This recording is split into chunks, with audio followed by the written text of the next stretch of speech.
चार दोस्त Luke, Hutch, fill और डोम अपने दोस्त रॉब की मौत के सदमे से बाहर निकलने की कोशिश कर रहे थे।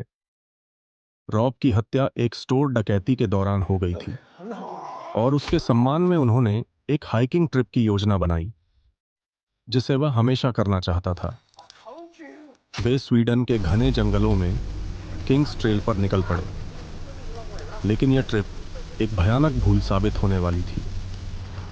डोम को अचानक घुटने में चोट लग गई, जिससे उनकी गति धीमी हो गई। उसे आराम देने के लिए उन्होंने शॉर्टकट लेने का फैसला किया, सीधे जंगल के अंदर से। जंगल घना, रहस्यमयी और अजीब तरह से शांत था। जैसे ही वे अंदर गए, पेड़ों पर अजीब निशान दिखाई देने लगे, किसी प्राचीन अनुष्ठानिक भाषा में उकेरे गए चिन्ह। तभी एक मरी हुई जानवर की लाश पेड़ की शाखाओं पर लटकी मिली, बिल्कुल खाली पेट और खून से लथपथ।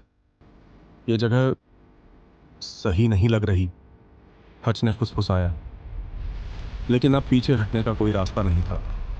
अचानक बारिश शुरू हो गई और उन्हें एक छोटी सी टूटी फूटी झोपड़ी दिखी। यहीं रात बितानी होगी, ल्यूक ने कहा। अंदर घुसते ही उन्होंने देखा लकड़ी की बनी हुई एक अजीब मूर्ति, आधी मानव आधी जानवर जैसी। उसकी आंखों के गड्ढे खाली थे और उसके सींग छत तक फैले हुए थे। रात होते ही भयानक चीजें शुरू हो गईं।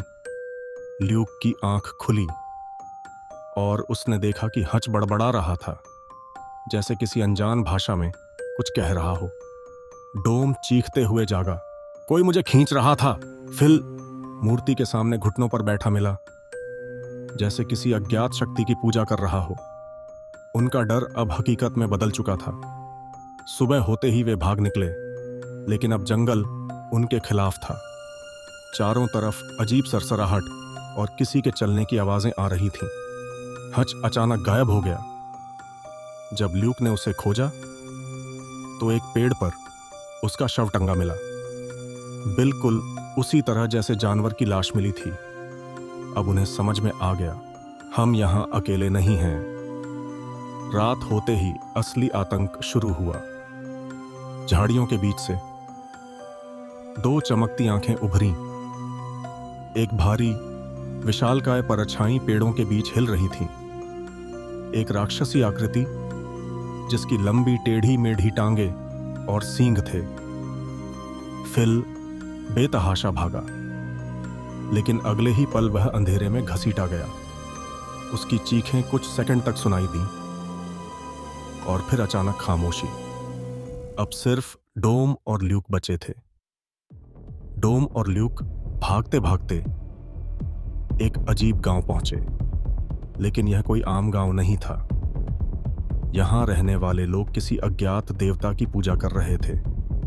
डोम ने कांपते हुए कहा, यह वही प्राणी है जिसने हमारे दोस्तों को मारा और अब हमारी बारी है। रात को डोम को बलि के लिए घसीटा गया। ल्यूक ने खिड़की से देखा, डोम को पेड़ से बांध दिया गया था। अचानक जंगल के अंदर से वह प्राणी बाहर निकला। वह देवता मोडर, लंबा, डरावना, आधा जानवर आधा राक्षस। उसने डोम की आंखों में देखा और एक ही झटके में उसका शरीर फाड़ दिया।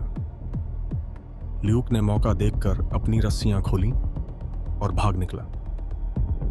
ल्यूक भागता गया, लेकिन मोडर पीछे पीछे था।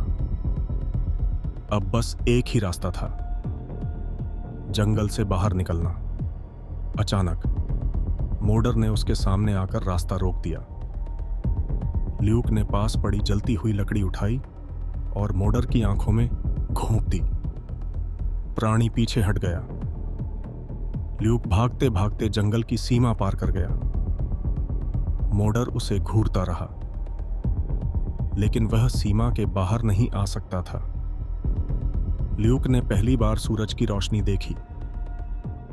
वह जीवित था, लेकिन उसकी आत्मा हमेशा के लिए बदल चुकी थी। कोई नहीं जानता कि मोडर वास्तव में कौन था। कोई नहीं जानता कि उस गांव के लोग अब भी वहां हैं या नहीं, लेकिन एक बात निश्चित थी, अगर कोई दोबारा उस जंगल में गया तो वह वापस नहीं आएगा।